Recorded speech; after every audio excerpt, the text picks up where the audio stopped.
Hola a todos y bienvenidos. Es un gozo enorme tenerlos acá para seguir caminando juntos por estos capítulos que nos ayudan a entender cómo el Señor ha obrado a lo largo de los siglos, aún en medio de dificultades, luces y sombras, para cumplir sus propósitos eternos. Gracias por acompañarme, por compartir estos estudios y por hacer crecer esta comunidad que ama la palabra, la historia y la gloria de Dios por sobre todas las cosas. Hoy vamos a adentrarnos en uno de los capítulos más fascinantes y a la vez más dramáticos de la historia de la expansión del cristianismo en América.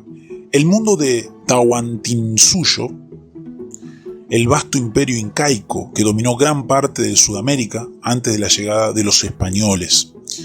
Este capítulo nos lleva a contemplar una civilización extraordinaria, con una cosmovisión profundamente religiosa y marcada con la figura del Inca, considerado hijo del sol. Veremos cómo este imperio, lleno de organización, ingeniería y cultura, se encuentra repentinamente con los conquistadores europeos, dando lugar a uno de los choques más intensos de la historia mundial. Y en medio de ese encuentro, a veces sangriento, a veces incomprendido, vamos a observar también cómo llegó el mensaje del Evangelio, entre errores humanos, intereses políticos y al mismo tiempo auténticos esfuerzos misioneros que buscaron proclamar a Cristo en medio de una realidad completamente nueva. Este capítulo nos invita a reflexionar no solo sobre la historia del Perú y los Andes, sino también sobre el desafío que implica llevar el Evangelio a culturas complejas, establecidas y profundamente arraigadas. Es un recordatorio de que la misión de Dios avanza no por espada ni por poder humano, sino por su espíritu, y que el Evangelio no viene a destruir culturas, sino a redimir corazones para la gloria de Cristo. Denme los capitanes más famosos, franceses y españoles, sin los caballos, arneses, armas, sin lanzas ni espadas, sin bombardas y fuegos, sino con una sola camisa y sus puñetes. Si de esta manera saliesen vencedores, diríamos que merecían la fama de valerosos entre los indios. Esto lo dijo Blas Valera. Según vimos en otros capítulos, desde que Balboa andaba por tierras panameñas, le llegaron noticias de un gran imperio en las costas del Mar del Sur, del cual procedían barcos que, según los indios del Istmo, eran tan grandes como los de los españoles. Fue el sueño de conquistar ese imperio lo que movió a Balboa a solicitar de España mayores recursos, y esa solicitud a su vez hizo que se nombrara en su lugar a Pedrarias Dávila, pues no se creía que un hombre de humilde origen como Balboa fuese digno de tal empresa. Sin embargo, Pedrarias no era hombre de la estatura necesaria y pasó todo su tiempo en intrigas centroamericanas. A la postre, el conquistador del gran imperio del sur sería un hombre de origen aún más humilde que el de Balboa, pues se cuenta que en su niñez se alimentó de leche de cerda y que después se dedicó a apacentar los cerdos de su padre. Pero antes de pasar a narrar tal aventura debemos detenernos a echar un vistazo, siquiera somero, al imperio que se proponía conquistar. Aunque pronto los españoles dieron en llamar a aquella región Perú o Pirú por el nombre de un río que corría por ella, los naturales del país lo llamaban Tahuantinsuyo, es decir, los 4 rincones del mundo. Cusco, su capital, se consideraba el centro del mundo, y desde allí se medían los 4 rincones: el Chinchasuyu hacia el norte, el Antisuyu hacia la cordillera, el Contisuyu hacia el mar y el Collasuyu hacia el sur y este, incluyendo el altiplano boliviano y el norte de Chile. Razón tenían aquellos indios para llamar a su imperio los 4 rincones del mundo, pues era uno de los más vastos imperios que la historia haya conocido. Se extendía desde las fronteras de la actual Colombia hasta adentrarse bastante en Chile, y hacia el este incluía buena parte de lo que hoy es Bolivia y una porción de Argentina. Aunque hasta el presente no se han determinado del todo sus límites, se calcula que comprendía casi 2 millones de kilómetros cuadrados. Se trataba de un imperio relativamente joven, que aún en sus leyendas no se remontaba más allá de 12 generaciones. Según esas leyendas, sus fundadores habían sido Manco Cápac y su hermana y esposa Mama Ocllo. Esta pareja fue creada por el Sol y por ello a partir de entonces sus descendientes directos, los únicos a quienes se aplicaba verdaderamente el nombre de Incas, se decían hijos del Sol. Manco Cápac y Mama Ocllo nacieron en el lago Titicaca y de allí partieron hacia el Cusco, donde enseñaron a los humanos las artes del gobierno, la agricultura y la guerra. A los próximos 7 incas se les atribuyen hechos legendarios, y aunque es muy probable que haya habido reyes del Cusco con tales nombres, no puede decirse que sean verdaderamente personajes históricos en el sentido de que se conozcan sus hechos o su contribución al desarrollo del imperio. Fue el 9º inca, Pachacútec, que ocupó el trono de 1438 a 1471, quien de veras fundó el gran imperio de los hijos del Sol. Él y su hijo y sucesor Tupac Inca conquistaron regiones tan extensas que las campañas de Julio César palidecen al ser comparadas con las de estos dos grandes reyes. El hijo de Tupac Inca, Huayna Cápac, continuó la obra de su padre y de su abuelo. A su muerte, el Tahuantinsuyu había llegado a su máxima extensión. Huayna Cápac murió en 1527 y ya le habían llegado las primeras noticias de los extraños personajes de rostro barbudo y piel desteñida que merodeaban por el extremo norte del imperio. Por tanto, el gran imperio inca, a diferencia del romano, no llegó al siglo de existencia antes de ser invadido y destruido por los bárbaros del norte. El régimen de los incas consistía en una autocracia paternalista. El inca lo era todo. A él pertenecían no solo la tierra, sino también las bestias y las personas. No sin razón se cuenta que Atahualpa le dijo a Pizarro: «Si yo no quiero, ni las aves vuelan, ni las hojas de los árboles se mueven en mi tierra». Las tierras de los incas se distribuían y redistribuían periódicamente entre la población para su cultivo, según el tamaño de cada grupo. Hecha tal distribución y asignado a cada cual el terreno que labrar, una tercera parte del producto se utilizaba para las necesidades inmediatas de los labriegos, otra tercera parte se dedicaba a los dioses y el otro tercio era para el inca. La porción que correspondía a los dioses se utilizaba para los sacrificios. La mantención de los sacerdotes y las vírgenes dedicadas a los dioses y las grandes festividades religiosas en que el pueblo gozaba de abundante alimento proveniente de esa parte supuestamente apartada para los dioses. La porción del inca se dedicaba a sostener a todos los funcionarios imperiales, al ejército y al inca y su enorme familia. Sus esposas y concubinas se contaban por centenares. Como puede imaginarse, un imperio de tal magnitud necesitaba una gran máquina de gobierno. Los incas hicieron construir 2 grandes calzadas que corrían paralelas del norte a sur, una a lo largo de la costa y la otra por las montañas. Puesto que todo aquel imperio se gobernaba sin el conocimiento de la rueda, en los lugares más empinados, la calzada de las montañas era en realidad una escalinata empedrada.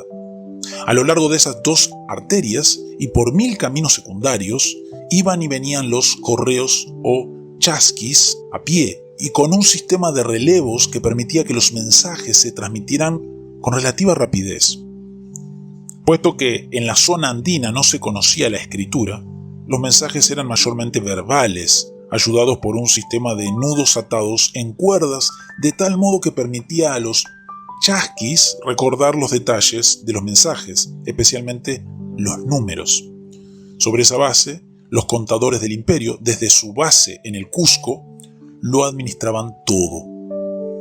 A lo largo de los caminos había grandes almacenes en los que se conservaba una buena parte de los alimentos que le pertenecían al Inca. Esos almacenes servían en tiempos de escasez para alimentar a la población, y en tiempos de guerra se utilizaban como centros de abastecimiento para los ejércitos en marcha. De ese modo, los ejércitos imperiales podían moverse rápidamente sin necesidad de cargar sus propios alimentos. Se trataba, pues, de una sociedad altamente organizada en la que, en teoría al menos, nadie pasaba hambre ni necesidad, aunque todo estaba regimentado.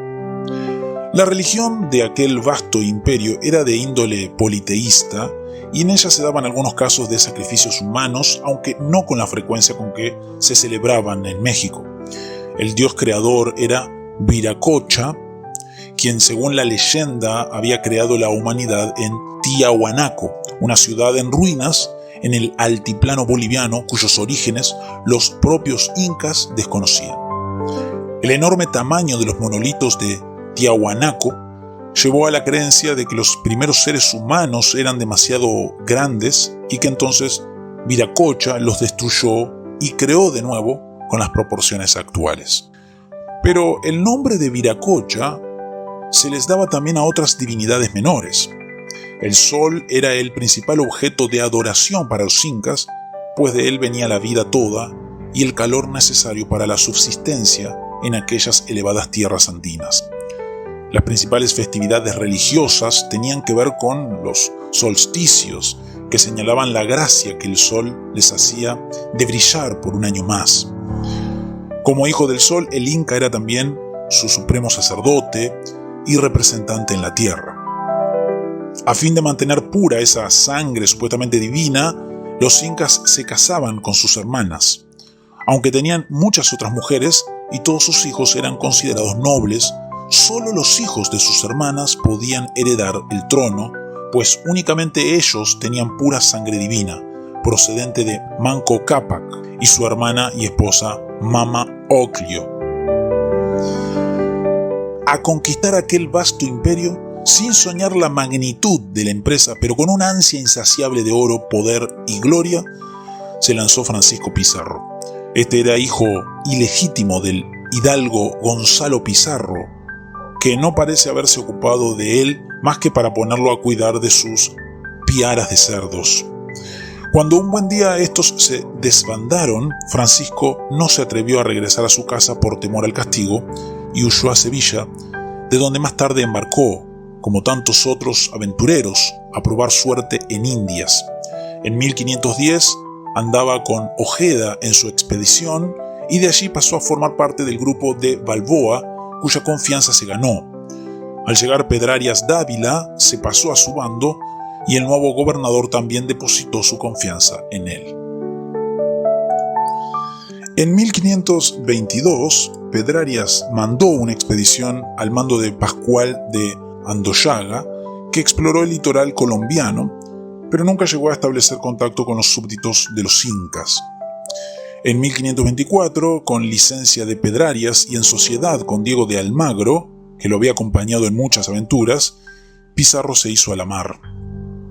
En diversos lugares del litoral se toparon con algunos indios, a quienes trataron con las acostumbradas violencias, arrebatándoles además el oro que pudieron.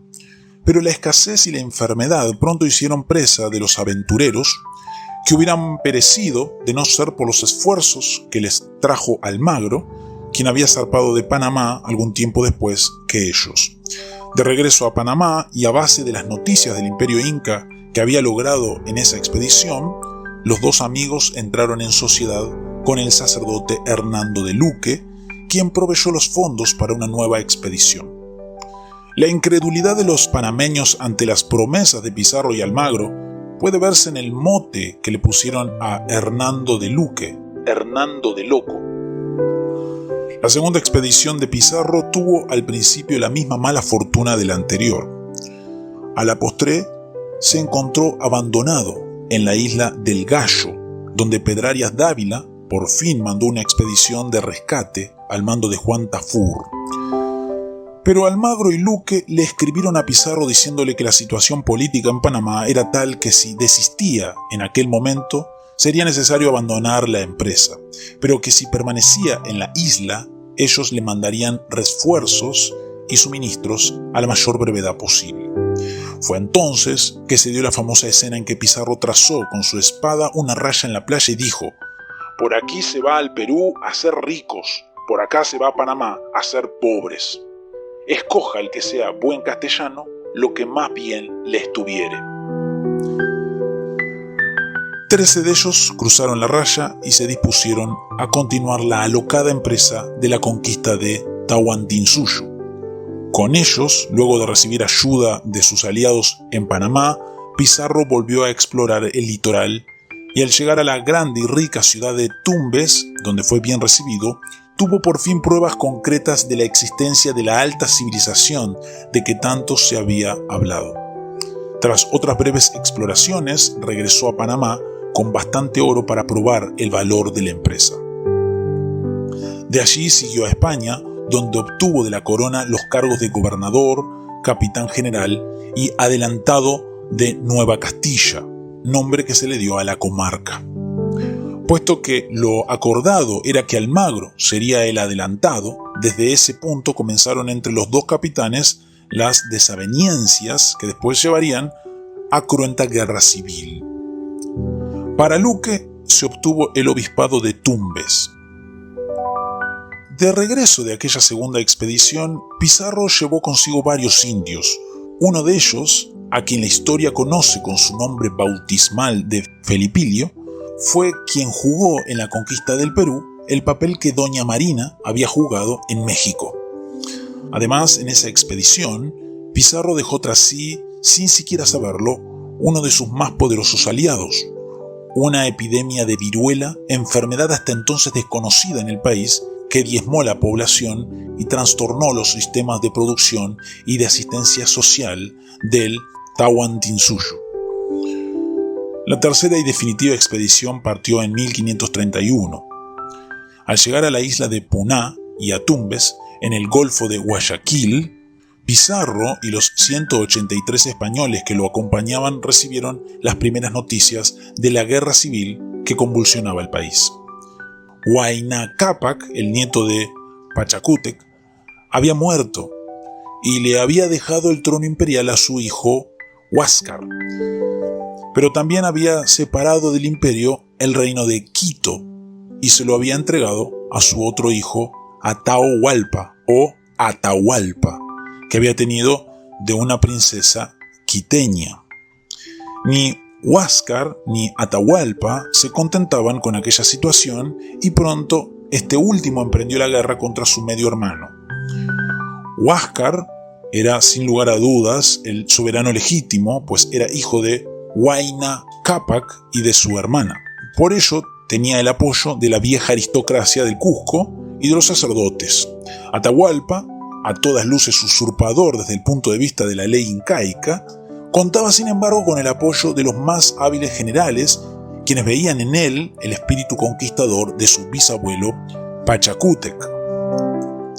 La suerte de la guerra, al principio indecisa, parecía inclinarse hacia Atahualpa, cuyos generales habían logrado varias victorias importantes y se acercaban cada vez más al Cusco. A sangre y fuego, Atahualpa y los suyos se habían impuesto en las regiones por donde ahora marchaba Pizarro, quien por tanto encontró grande enemistad contra el usurpador y a base de ella se hizo recibir bien por la mayoría de los naturales de las tierras que atravesaba. A poco les llegó a los españoles una extraña embajada. Venían emisarios de parte de Huáscar y de sus sacerdotes preguntándoles si en verdad eran ellos los viracochas, que según una antigua profecía vendrían del occidente para salvar al país en momentos de grave crisis. Pizarro reconoció enseguida circunstancias parecidas a las que habían facilitado la conquista de México por parte de Cortés y acerca de las cuales había oído. No podemos decir que las hubiera leído, por cuanto el gobernador de la Nueva Castilla era analfabeto. Con el trueno de sus arcabueces y las cabriolas de sus caballos, Pizarro hizo todo lo posible para darles a entender a los emisarios que tenía poderes divinos y les dijo que en efecto él y los suyos eran los viracochas prometidos, que venían a hacer justicia. A partir de entonces, entre los partidarios de Huáscar, se llamó a los españoles los viracochas. Atahualpa, por su parte, descreído como era, los llamaba sencillamente Zungazapa, que quiere decir barbudos. Cuando más tarde llegaron los emisarios de Atahualpa, Pizarro se puso también a su servicio, pero en las marchas por los pueblos iba proclamando que venía a restaurar al rey legítimo. Atahualpa nunca parece haber sentido gran respeto o temor por aquel puñado de extranjeros, pero a su retaguardia algunos se rebelaban contra él y por tanto decidió no marchar hacia Cusco hasta tanto no se aclarara el misterio de los pretendidos viracochas. Varias veces pudo haberles dado muerte en los pasos por las montañas, pero la curiosidad de verlos en persona y su sentido de que en su tierra ni las aves volaban sin su permiso, lo perdieron.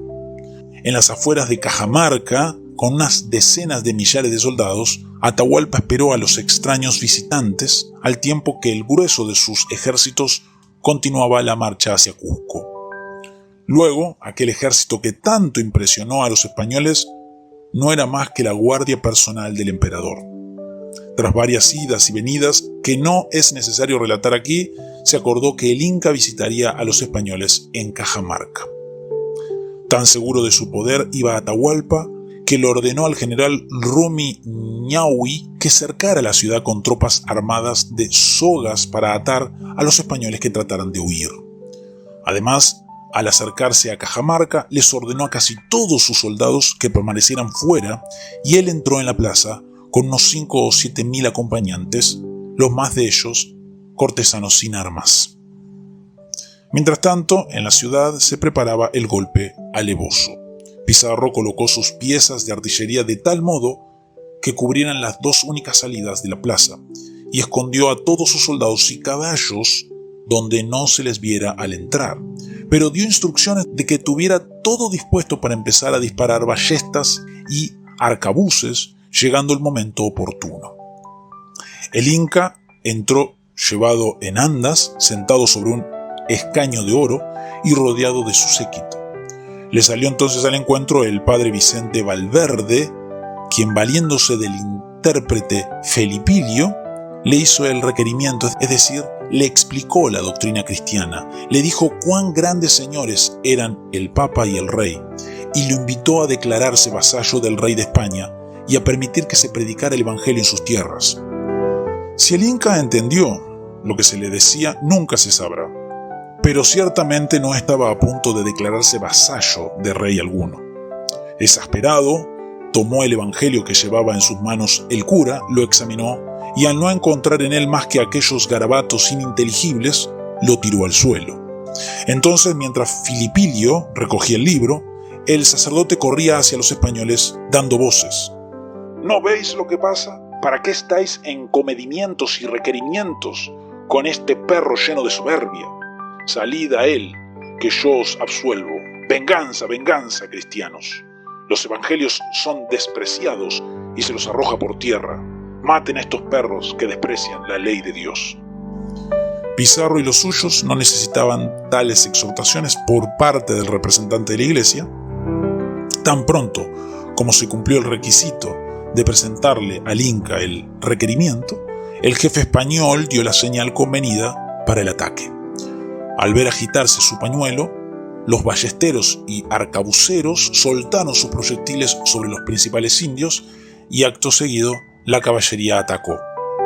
Los indios no habían visto antes un arma como las tizonas castellanas capaces de cortar un miembro de un solo tajo. Muchos trataron de huir, pero no encontraban salida alguna. Cuando por fin la persecución de las gentes fue demasiada, se dio la pared de piedra y muchos huyeron despavoridos, mientras algunos españoles a caballo salieron a darles caza a campo abierto. Alrededor del Inca la resistencia fue más fuerte. Los indios, sin más armas que oponer, colocaban sus propios cuerpos entre los españoles y su señor.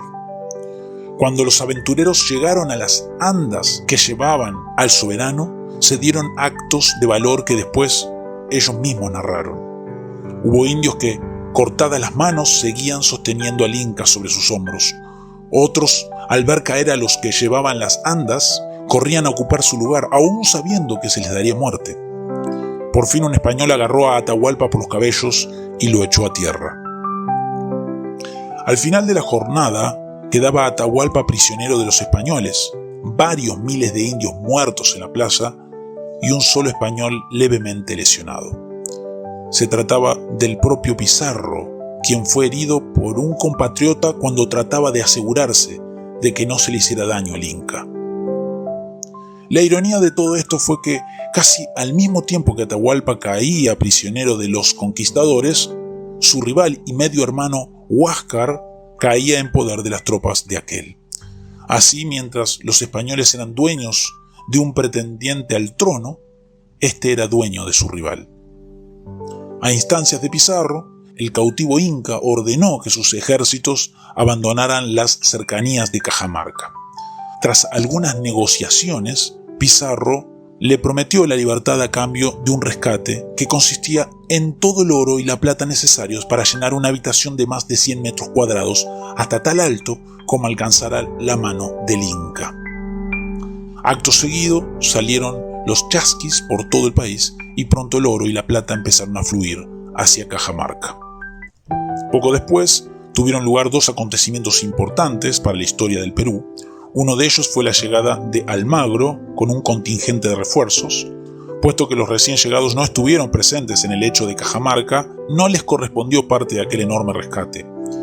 Aunque los pizarristas, casi a modo de limosna, les dieron la cantidad de 100.000 ducados, a partir de entonces comenzaron las rivalidades entre almagristas y pizarristas.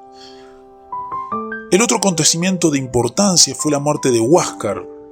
Este trató de llegar a un acuerdo con los viracochas a cambio de que estos ultimaran a su medio hermano. Enterado Atahualpa, si por Filipilio o por el mismo Pizarro, los cronistas no concuerdan, dio orden a sus generales de que le dieran muerte a Huáscar, pero no se percataba de que esto le dejaba el campo abierto a Pizarro, quien quedaba en posesión del último pretendiente al trono. Aunque el rescate se pagó, los españoles no podían soltar a su prisionero. Por ello, decidieron hacerle juicio, acusándolo de fratricida. Tras un somero proceso, en el que estuvieron de acuerdo Almagro y el padre Valverde, el Inca fue condenado a morir en la hoguera. Cuando casi de inmediato marchaba hacia el suplicio, el sacerdote le propuso que si se bautizaba no sería quemado, sino que se le mataría de otro modo. Puesto que en la cultura incaica la muerte por fuego resultaba ignominiosa, el Inca accedió y tras bautizarlo, los españoles lo mataron al garrote. Así terminó aquel vástago de Pachacútec y Huayna Cápac, en cuya tierra ni siquiera las aves volaban sin su permiso. Los españoles hicieron coronar entonces al niño Tupac Hualpa, hijo también de Huayna Cápac, con la esperanza de contar con un Inca dócil a sus propósitos.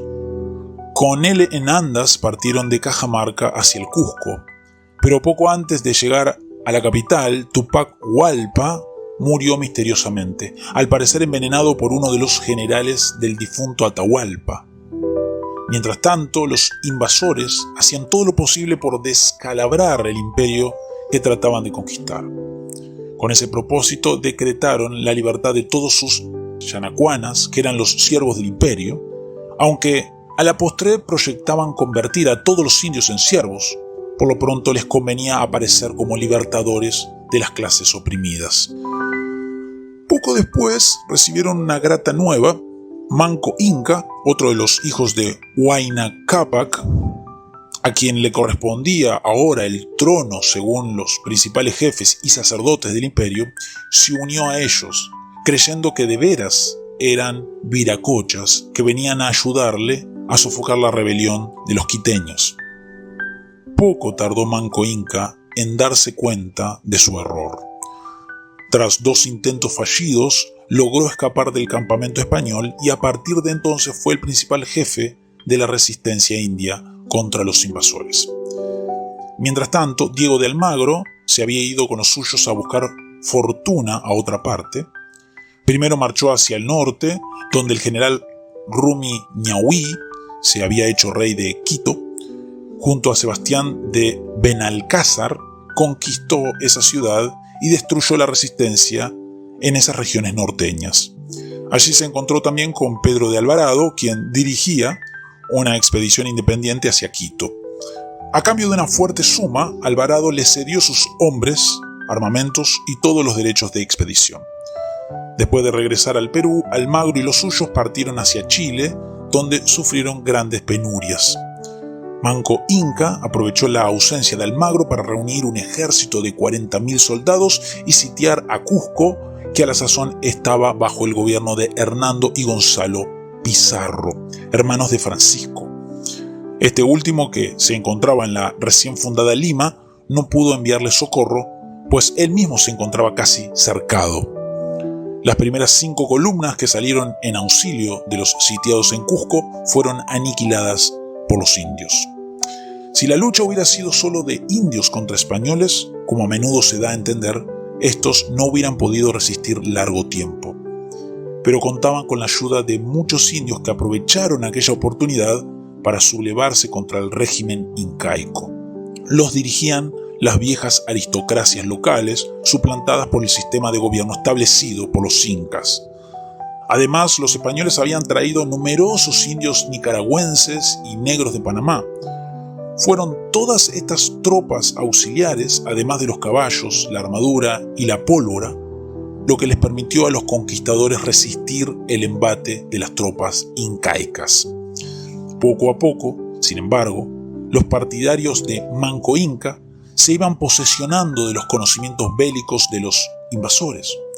Pronto se vio al propio Manco montado a caballo. Después comenzaron a sonar tiros de arcabuz del lado de los indios. Cuando los de Manco hicieron algunos prisioneros españoles, los obligaron a enseñarles cómo fabricar pólvora. A la postre se dieron encuentros en que quedó probado que la supuesta superioridad española se debía solamente a sus armas y sus caballos, como en una escaramuza en que 4 indios a caballo derrotaron a 30 peones de infantería española. La respuesta de los Pizarros fue el terror. Tan pronto como Francisco logró aliviar el cerco de Lima, les envió a sus hermanos una fuerte columna al mando de Alonso de Alvarado, que por el camino se dedicó a mutilar a sus prisioneros, cortándoles la mano derecha a los varones, algunos de ellos niños de brazos, y los senos a las mujeres. Los que escapaban de tan terrible suerte eran herrados como esclavos y utilizados para cargar las vituallas del ejército hasta que morían de fatiga o inanición. Por todas partes, a sangre, fuego y hierro, los españoles sembraban el terror. Pero el gran alivio les llegó a los de Cusco con el regreso de Diego de Almagro, que volvía de Chile. Lo acompañaba Paulo Inca, hermano de Manco, al mando de un ejército indio. Durante algún tiempo se pensó que Almagro y Paulo Inca tomarían el partido de Manco, y los pizarristas temblaron. Pero a la postre pudo más en Almagro la lealtad a lo español y en Paulo la ambición de ser coronado Inca. Almagro, que decía que el Cusco no le pertenecía a Pizarro, sino que era parte de la nueva gobernación creada por la corona y entregada a él, se lanzó sobre el Cusco, donde los únicos que le ofrecieron resistencia fueron los Pizarro. Hechos prisioneros estos, los demás españoles se juntaron al mando de Almagro y, coronado Paulo Inca como rey del Tahuantinsuyo, se dedicaron a hacerle la guerra a Manco Inca. Mientras tanto, se hacían gestiones de paz con el jefe de los pizarristas, Francisco, que desde Lima demandaba la libertad de sus hermanos y la devolución del Cusco. Pero no lograron ponerse de acuerdo y por fin Almagro cayó prisionero de Francisco Pizarro, quien, olvidando que éste había perdonado la vida a sus hermanos cuando los tuvo prisioneros, lo hizo ajusticiar. Ante la insurrección de Manco Inca, Pizarro pidió refuerzos a otras colonias españolas y pronto comenzaron a llegar de Panamá, México, Nicaragua y otras partes.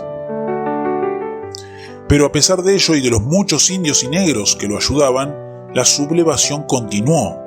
Además, en distintos lugares y al parecer sin coordinar sus esfuerzos con los de Mónaco Inca, otros indios se alzaron también. Paulo Inca, a quien los pizarristas no reconocían el título imperial dado por los almagristas, luchaba, sin embargo, de su parte por temor a la venganza de su hermano. Hubo batallas en las que las tropas de Manco derrotaron a ejércitos españoles de 500 hombres, número considerable en esa época en el Nuevo Mundo, además de millares de auxiliares indios y negros. Francisco Pizarro no llegó a ver el país pacificado. A mediados de 1541, varios almagristas, cansados de maltrato que recibían, asaltaron su residencia en Lima. Solo los más allegados siervos del gobernador acudieron en su defensa. Herido de muerte, se cuenta que Pizarro pidió que le trajeran un confesor y que su paje, quien también murió en el encuentro, le dijo: «Es en el infierno donde os toca iros a confesar». A fines de 1542, Carlos V creó el virreinato del Perú y nombró para servir como virrey al caballero abulense Blasco Núñez Vela, padrino de Santa Teresa. La razón por la que el rey dio este paso fue que le habían llegado noticias de los desmanes cometidos en el Perú por Pizarro y los suyos. Las noticias procedentes de aquellas tierras comenzaban a crear dudas y revuelos entre los teólogos, como hemos visto al tratar de Francisco de Vitoria. A consecuencia de todo esto, y en particular de las gestiones de Bartolomé de las Casas, se decretaron las nuevas leyes de Burgos que prohibían los abusos de los encomendaderos. Además, el rey quería asegurarse de que no apareciera en América una nueva aristocracia feudal como la que su abuela Isabel la Católica había tenido que refrenar en España. Luego, Blasco Núñez Vela llegó al Perú a cargo de poner en orden el gobierno español, limitar el creciente poderío de los encomendaderos y poner fin a los abusos contra los indios.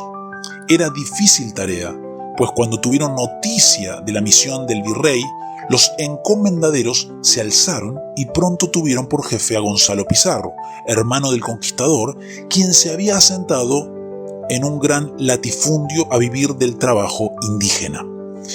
En vista de las circunstancias, Manco Inca, que todavía continuaba su resistencia, aunque reducida ahora a una guerra de guerrillas, se hizo aliado del virrey. En tales condiciones, la situación parecía desesperada para los encomendaderos. Pero Manco Inca murió asesinado por unos almagristas a quienes había prestado refugio, y poco después el virrey fue muerto por los encomendaderos en la batalla de Añaquito.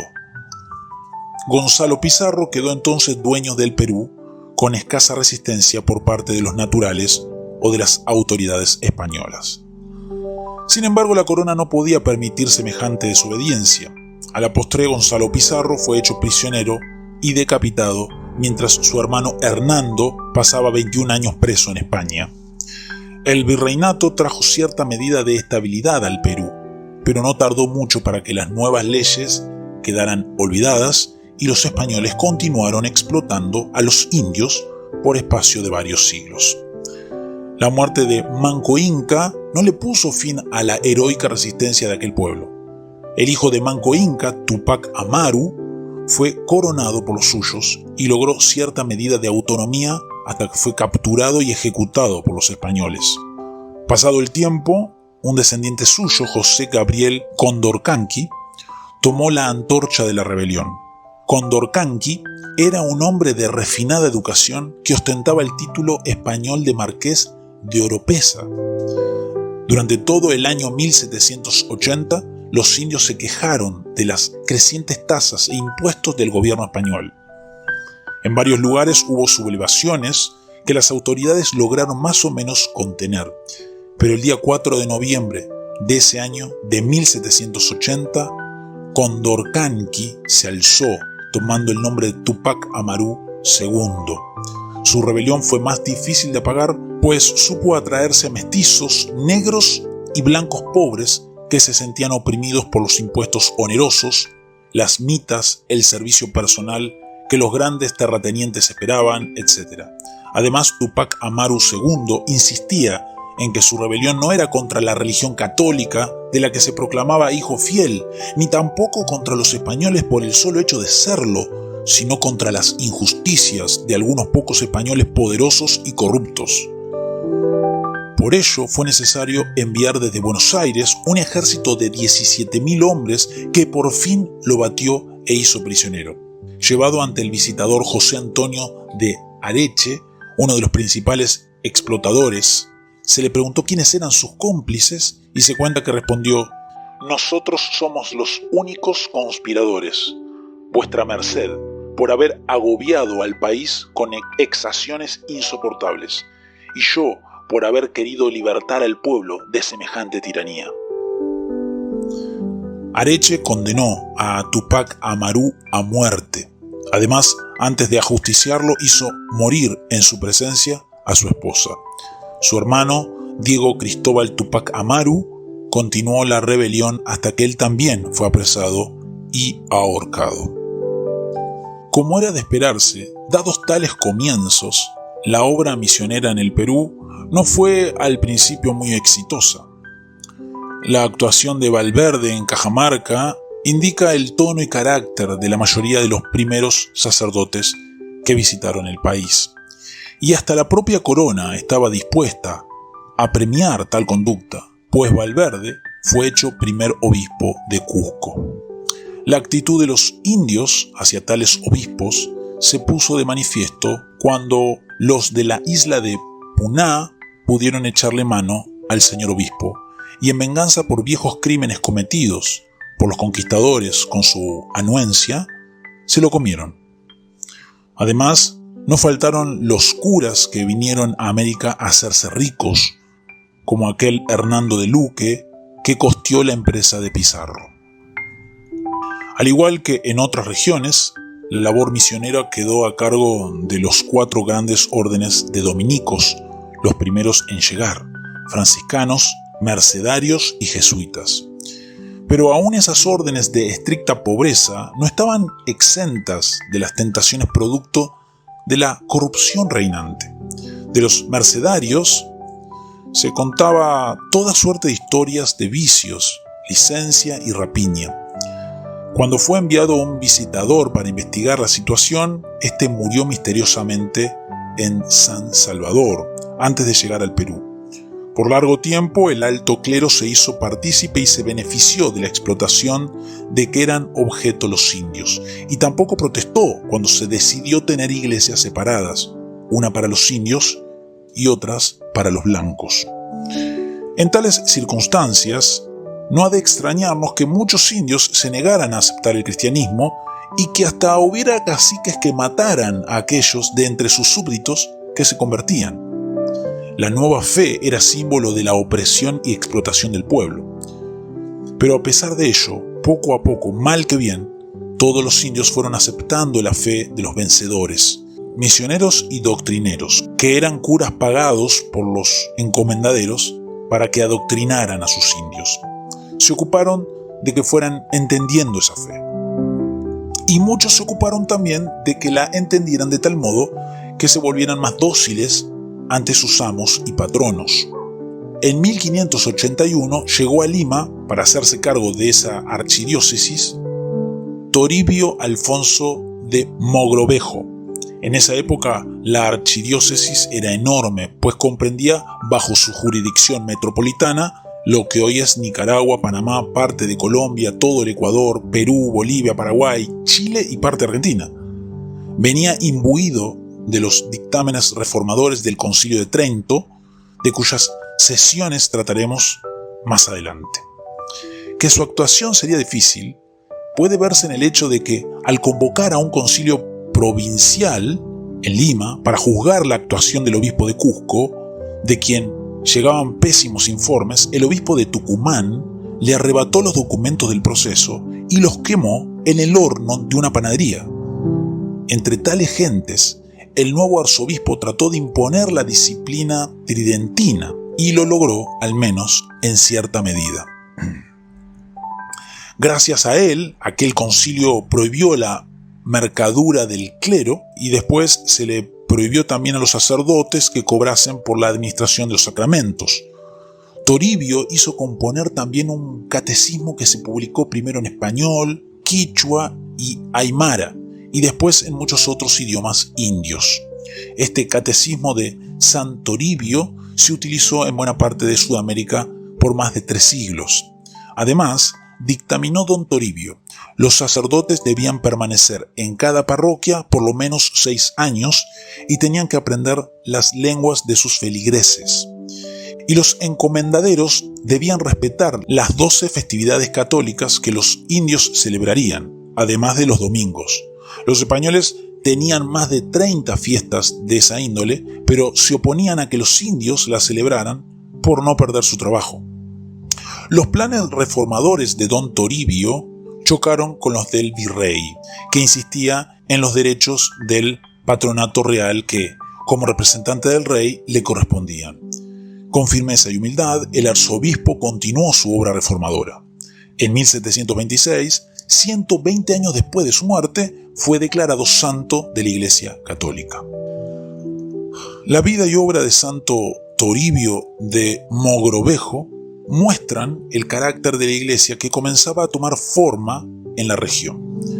En lucha constante con los elementos más licenciosos, defendiendo a los indios y los pobres sin llegar a oponerse a la injusticia fundamental del régimen, tratando de profundizar la fe de los naturales del país sin contar con los recursos humanos adecuados, el catolicismo latinoamericano se iba formando.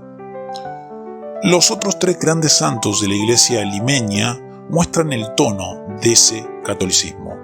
Santa Rosa de Lima, en 1586 y 1617, fue miembro de la Tercera Orden de Santo Domingo, es decir, que permaneció en su casa y allí llevó una vida ascética. Su ascetismo la llevó al más alto grado de mortificación de la carne, hasta el punto de llevar escondida bajo los cabellos una corona de clavos de plata que le laceraban la sien. Al igual que Santa Teresa, hubiera deseado ser misionera, pero su sexo se lo impedía. Por tanto, se dedicó a la vida de meditación y tuvo experiencias de bodas espirituales con Cristo y de éxtasis. El suyo era el mismo ideal de Santa Teresa y de tantas beatas que existieron en España en aquel siglo XVI. Otro santo limeño, San Martín de Porres, era mulato y por tanto la orden de los dominicos no le permitió pasar del grado de donado, es decir, de sirviente del monasterio, pero pronto llegó a ser uno de los más conocidos residentes de la prioría del Santo Rosario en Lima, donde su padre lo colocó.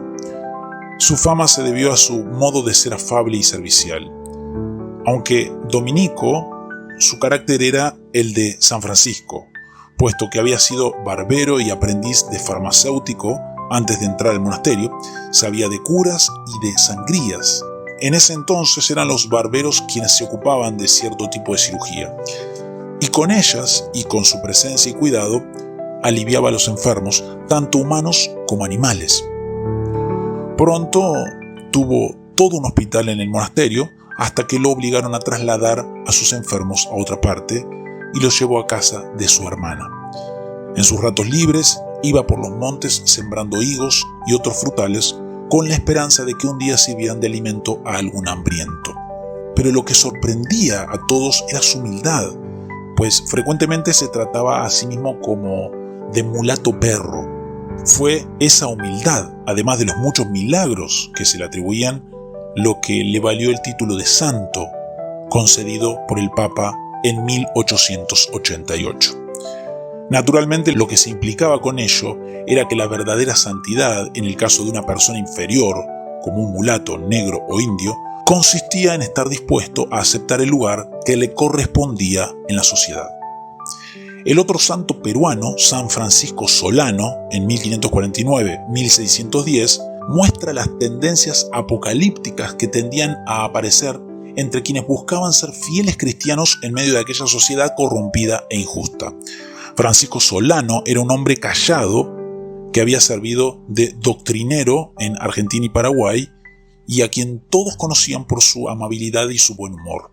Y sin embargo, una noche de diciembre de 1604, aquel espíritu sosegado salió corriendo y clamando por las calles de Lima que Dios estaba pronto a castigar a aquella nueva Nínive y que si los limeños no se arrepentían, esa misma noche la ciudad sería tragada por la tierra en medio de un gran terremoto. El impacto del nuevo Jonás fue grande y las gentes corrieron a las iglesias prometiendo enmendar sus costumbres.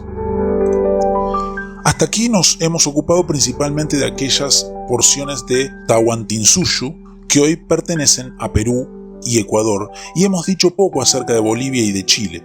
Por tanto, aunque sea de forma somera, debemos destacar ciertos hechos de la iglesia en esas regiones ocurridos en aquella era de los conquistadores. La caída del Cusco en manos de los invasores europeos fue también la caída del altiplano boliviano, aunque allí también continuó la resistencia por algún tiempo. La primera expedición española a Bolivia fue la de Diego de Almagro, que en su viaje hacia Chile bordeó el lago Titicaca por tierras que hoy son bolivianas. Poco después, Gonzalo Pizarro dirigió otra expedición, cuyo resultado fue la fundación de Chuquisaca. Pero la gran invasión española de Bolivia tuvo lugar cuando se descubrió que había riquísimos yacimientos de plata en el cerro de Potosí. Los indios lo sabían, aunque no quisieron explotarlos. Mas, al llegar a conocimiento de los españoles, estos se desbandaron hacia la región y para 1573 Potosí era tan grande como Londres. Pero por el mismo hecho de sus grandes riquezas y el modo precipitado de su crecimiento, esa ciudad era también el sitio más corrompido y anárquico del continente. Pronto se fueron fundando otras ciudades, la mayor parte de ellas en el camino que debían seguir las recuas que llevaban la plata potosina. En cuanto a la obra misionera, en el altiplano, esta tomó forma semejante a la que tomó en el Perú. Pronto casi todos los indios estaban bajo la encomienda de algún español y por ese medio, a base de la ley del más fuerte, poco a poco todos se fueron haciendo cristianos. En las regiones selváticas de lo que hoy es Bolivia, sin embargo, se siguió un orden muy distinto del que tuvo lugar en el altiplano. Allí fueron los misioneros, sobre todo los jesuitas, quienes sirvieron de vanguardia a la penetración europea. Los indios mojos, por ejemplo, no se dejaban ver de los conquistadores y fue solo tras arduos esfuerzos que los jesuitas lograron establecer con ellos contactos permanentes. Luego de vivir con ellos por varios años, algunos de los indios accedieron a residir en pueblos como los sacerdotes les sugerían. Y no fue sino largos años más tarde, en 1682, que por fin se comenzó a bautizarlos en grandes números. Muy parecida fue la historia de la obra entre los indios chiquitos, llamados así, no por su estatura, sino por lo pequeña que eran las puertas de sus chozas. En todo caso, por las selvas amazónicas del oriente boliviano, la labor evangelizadora continuó por varios siglos y hubo varios mártires entre los misioneros. La conquista de Chile, en la que Almagro fracasó, fue emprendida después de su muerte por Pedro de Valdivia, lugarteniente de Pizarro. En 1540, Valdivia marchó hacia el sur y fundó la ciudad de Santiago. Acto seguido, distribuyó las tierras circundantes con sus indios entre sus soldados y se estableció el mismo sistema de explotación que hemos visto en otros lugares. Unos 10 años más tarde, Valdivia cruzó el Biobío, antigua frontera del poderío inca, y fundó la ciudad de Concepción. Pero los araucanos, al mando del famoso Caupolicán, le ofrecieron fuerte resistencia. El propio Valdivia fue capturado y muerto por los naturales y Caupolicán sufrió después parecida suerte en manos de los españoles. Pero la insurrección continuó, pues los indios aprendieron las artes bélicas de los europeos y no pudieron ser dominados sino hacia fines del siglo XIX. Por tanto, desde el punto de vista de la era de los conquistadores, Chile no se extendió mucho más allá del Biobío y los alrededores de Concepción. Entre los primeros conquistadores hubo sacerdotes muy parecidos a Vicente Valverde, De Juan Lobo se decía que en combate contra los indios era como un lobo en medio de ovejas. Y varios otros tomaron también las armas contra los indios. Cuando por fin llegaron los franciscanos y los dominicos en 1553 y 1557 respectivamente, la calidad del clero y su atención al bienestar de los indios mejoraron notablemente. Entre aquellos primeros dominicos merece mención especial la figura olvidada de Fray Gil González de San Nicolás, quien fue un hábil y atrevido misionero entre los indios y a la postre llegó a la conclusión de que la guerra que se les hacía era injusta. Atacar con el solo propósito de conquistarlas a personas que no habían hecho ningún mal, decía el clérigo, era pecado mortal y por tanto no debería ofrecerse la consolación de las penitencias a quienes dirigían tales guerras y no se arrepentían de ello. Pronto las palabras de Fray Gil hallaron eco entre los demás dominicos y los franciscanos y se llegó a negarles la confesión a quienes fomentaban la guerra contra los indios. La situación era difícil para las autoridades, tanto civiles como eclesiásticas, porque Fray Gil y los suyos tenían razón.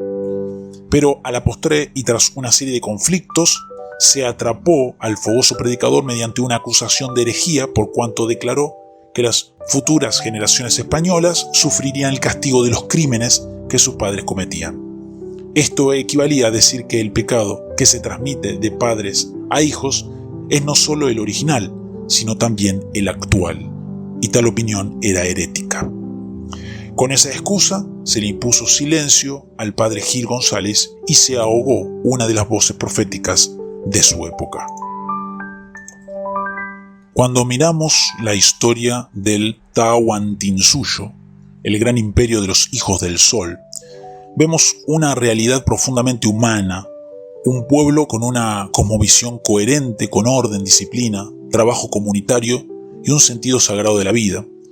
Pero también vemos la otra cara, idolatría, opresión interna, sacrificios y un sistema religioso que, aunque buscaba sentido, estaba lejos del Dios vivo y verdadero. Luego, con la llegada de los conquistadores, aparece otro contraste, hombres que proclamaban al Dios verdadero, pero cuyos actos muchas veces no reflejaban su carácter. Espada y cruz se mezclaron, y en medio de esa mezcla confusa, algunos verdaderos siervos de Cristo llevaron un mensaje de esperanza a los Andes. La historia de los hijos del sol nos enseña que toda cultura humana, por más admirable que sea, sigue necesitando redención. Ningún imperio, ni el incaico ni el español, puede salvar al hombre, porque el problema del ser humano no es cultural, ni étnico, ni político, es espiritual, es el pecado. Y ninguna grandeza humana puede reemplazar la luz del Evangelio, que es la única que ilumina verdaderamente el corazón. El mensaje del Evangelio es este: Jesucristo, el Hijo de Dios, no Hijo del Sol, sino Dios encarnado, vino al mundo para salvar a pecadores. Mientras los incas adoraban al sol como Dios, Jesús es presentado como la luz verdadera que alumbra a todo hombre. No necesitamos levantar templos, ni escaleras al cielo, ni hacer obras para agradar a la divinidad. El camino hacia Dios fue abierto por Cristo en la cruz, cuando llevó nuestros pecados, sufrió nuestra culpa y resucitó para darnos vida eterna. La salvación no llega por conquista, ni por esfuerzo humano, ni por tradición cultural. La salvación llega por gracia, mediante la fe en Jesucristo. Así como el sol ilumina las montañas andinas cada mañana, Cristo ilumina el alma del que se vuelve a Él con arrepentimiento y fe. Él recibe al humilde, perdona al culpable, restaura al quebrantado y hace nuevas todas las cosas.